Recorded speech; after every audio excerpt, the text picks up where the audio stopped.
Hi, my name is Sam Goldman with NPR Labs, and today I'm going to do a brief walkthrough of our new mapping and population system. To get to the software, go to nprlabs.org, and in the main heading under Research, you can find entries for radio and TV. They go to the same place, but radio will bring us just starting with the radio tab. The software should start you off in your own city based on the IP address of the computer you're using. So for me, it started us in Washington, D.C. You can see these green dots here. They represent radio stations. If we zoom out, we'll get more radio stations up here in Baltimore and Frederick. Clicking on a station will bring up a list of all stations at that current location. Here there's WAMU and WPFW. We can get more information by clicking and having it expand. We can see frequency, channel, class, licensee, city of license, things like that, as well as facility ID and record number, so you can look up more information with the FCC. Here we have buttons for the different overlays that are available. I'm going to click an analog overlay for WAMU, and we'll zoom out and we can see that, yes, in fact, WAMU has a nice little footprint here.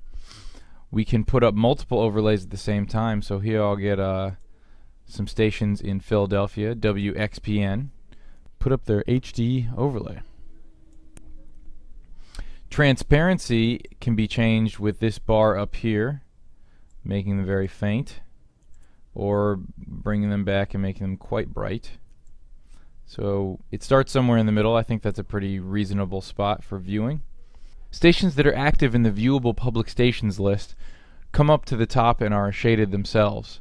That's to differentiate them from stations which have not been activated, which can be found down here. The reason for this is that if we were to scroll away, drag the map, and WAMU and WXPN, the two stations that are currently active, we can both turn off their overlay without having them be in the viewable area of the map, even if a corner of their coverage seeps into the map area, or in the case of XPN it doesn't at all. In addition, clicking on a call sign will bring up the information for any station here. So if we want to jump back to WXPN, all we have to do is click and the map chugs over to Philadelphia here. Other stations we can turn on just through these buttons here. So I'm going to turn on the analog coverage for WBAI, and we can turn it back off using the icon here, which also is an indicator to show you which overlay you've selected. Turning on the commercial station dots, we can see there are now a whole bunch of red dots all over the screen. These red dots are the commercial stations, and even though they don't have any coverage information, you still have a little bit of information about them. Donut shape icons, and this goes for all kinds of icons, show repeaters and low power stations, whereas the filled in dots show full service. We can see here in a case where quite a few stations exist in one place, all of the public stations are always marked as such. Zooming in further, we can see that fewer stations pull up because now we can differentiate between their locations. Using the search bar, we can search for a station. Let's try WTMD. Bring this up, turn on the analog coverage. We can also search for addresses, so I'll put in NPR's headquarters here in Washington, D.C. on Massachusetts Avenue, and it gives us an indicator of the exact address. We can put in multiple at one time. Let's put in the White House, and we can see the White House is closer to having outdoor reception than we are here at NPR. All dots stay on the map until you clear the location pins. We can search for entire cities. We can search for states. We can search coordinates. I'm going to make something up here. Let's see. 39.62 minus 78.223. And oh look, there's a commercial station right here. The map underlays are selectable of various kinds.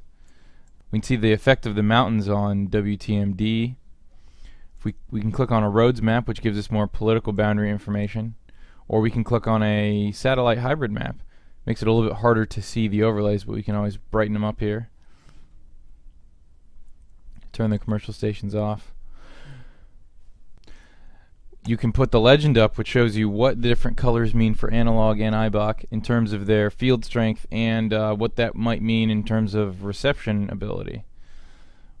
The system also supports television. We can see here's a public TV station and pop its coverage up onto the map. Let's turn that down, turn the legend off, clear location pins, and we can see the coverage of WMBP in the Baltimore area.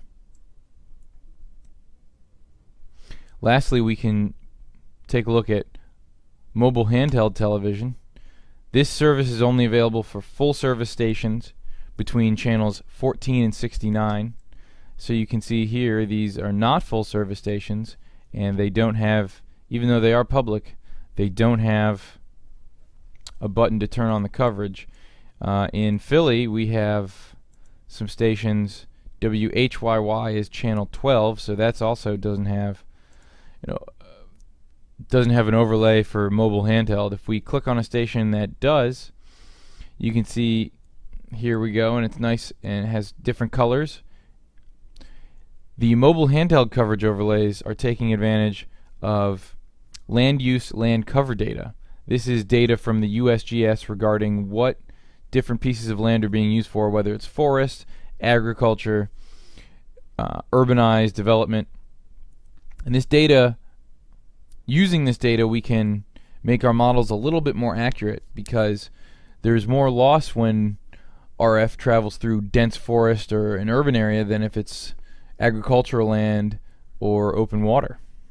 You can see the effects here that open water, where it's all homogeneous LULC or land use land cover data, we don't have the salt and pepper effect that we do here in the land. The service also supports demographic information by clicking on the demographics tab. Here we have WMBP, and it's showing us the fixed TV reception coverage census year 2010, and here are the population breakdowns for that area. We can see we have age breakdowns, race, household, and total pop. We can look at different census years. The year 2000 gives us quite a bit more resolution for demographic information. We have more demographic breakouts available. We also have the 1990 census. We can also choose a different coverage type. So in this case, we can look at mobile handheld television for the same station and flip it back to fixed TV. We can search for stations here. Coming back to the radio, we can search for a station here, and it will notice it pre-populates with suggestions. If we put in WD, there are lots of different things, and we can just click on WDET, or we can type the full call sign. Let's go to WDUQ and hit enter, and it brings us there as well. Now we can flip back to the demographics tab, looking at radio information, and you can see we have more coverage breakdowns here. IBOC. The last two things to keep in mind are that there is always a help file available that has information regarding what I've just talked about and goes into some more detail about what Maps is doing and how you can best use it. And if you do want to make a print, try clicking the print formatting, which shrinks the map down to a size that will more easily fit onto 8.5 by 11 printout. So I hope this is helpful, and always check back at nprlabs.org for new software and new information.